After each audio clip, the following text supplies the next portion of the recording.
Now, ladies and gentlemen, a pleasant morning to all of you.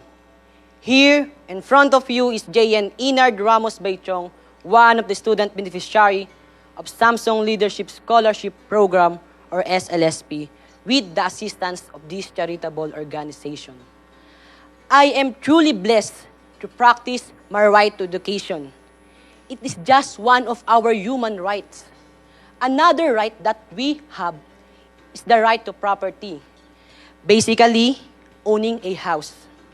It was just saddening that nowadays, much of population live in squatters area as an offshoot of poverty.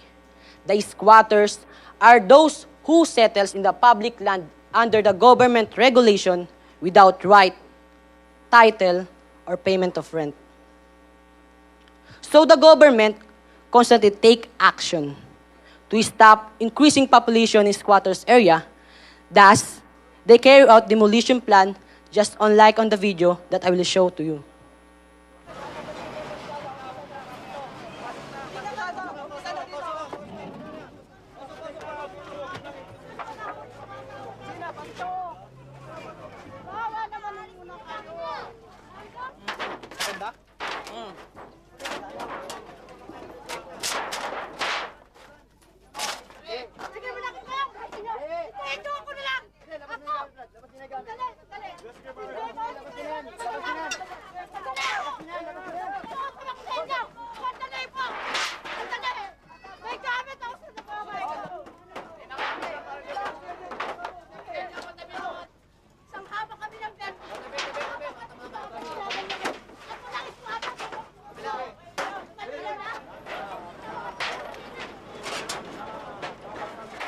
Lapit ka nga. Huwag na.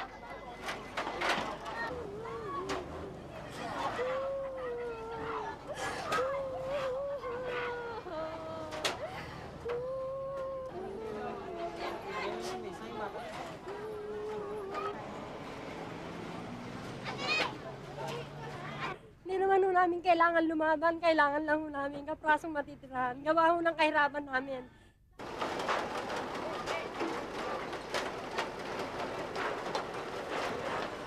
Now, please kindly close our eyes to my short activity. Please, close our eyes and try to imagine yourself to be in that situation. Imagine that you are there while your house is being wrecked. All you can do is cry out while the authorities pushing you away, smashing you with the bat, firing you with the water, and eventually leaving you hopeless.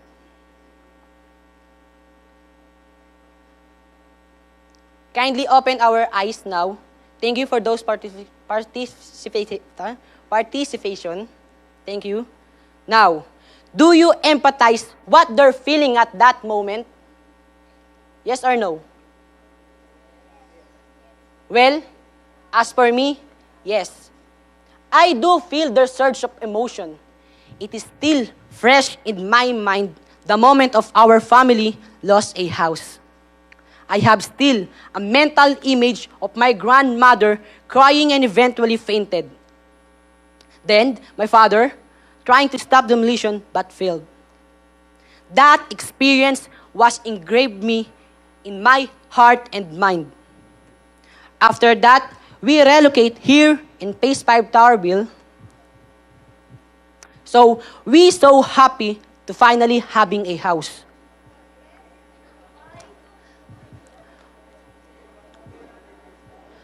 That we can call our own. However, my father was giving a contract which state that the house could not totally ours unless we pay more than 17,000 pesos. At that time, my family almost lost hope again. The question popped out in my mind, how we are going to pay that such amount? Where would we get the money since we just had been relocated and my father was jobless at that time? Then, if we fail to pay, the National Housing Authorities or NHA won't grant us the title of the house. it really became problem to us. It had effects on me, to my family, as well as to our community and to our country. First, effects in myself. At that time, I was worried. I thought, due the financial problem I facing, my education could be compromised. I think, first, my education or my house. So, I go to school with the problem of that.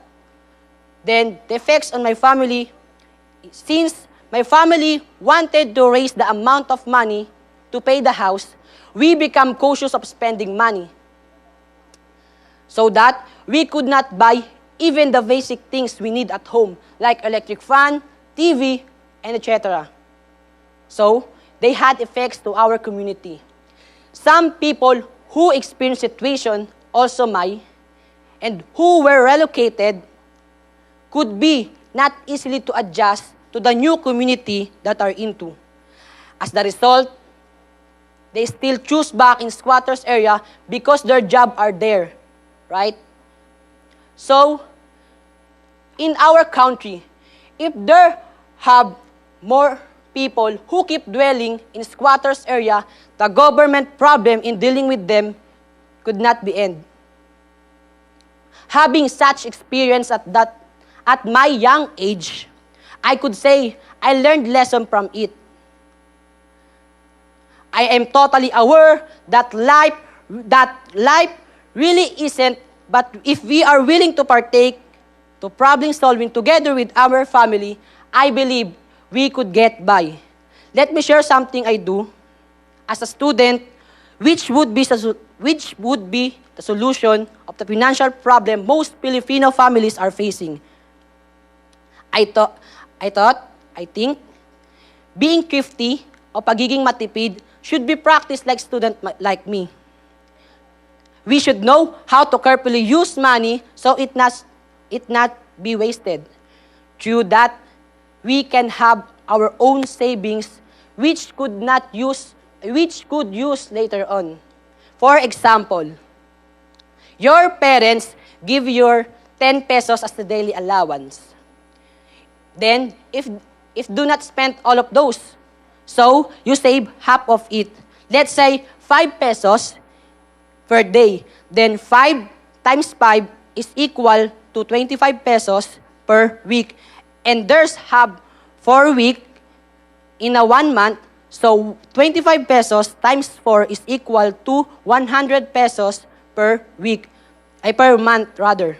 Then there have 12 months in a year. So 100 times 12 is equals to 1,200 pesos per year. And if you be really determined, you do it continuously. As a result of 12,000 pesos, it is so far less. That being thrifty can affect my life. First, it still lessen my problem and worries in my home.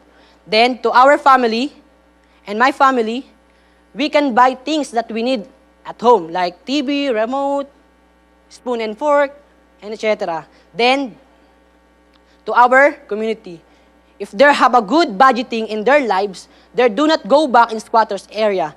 Then to our country, if there are no people who keep dwelling in squatters area, the government problem would be end. As a youth who is blessed to have a study or education through in Samsung Leadership Scholarship Program and trying to be more responsible so as could not waste the opportunity given to me. By now, I started being thrifty not only in use of money, and I use being thrifty in use of natural resources. I believe all of us, each of us, all people in the world, has a power to change the world. All we need to do is be optimized and start positive changes within ourselves. Because our President Duterte said, the change has coming. Thank you.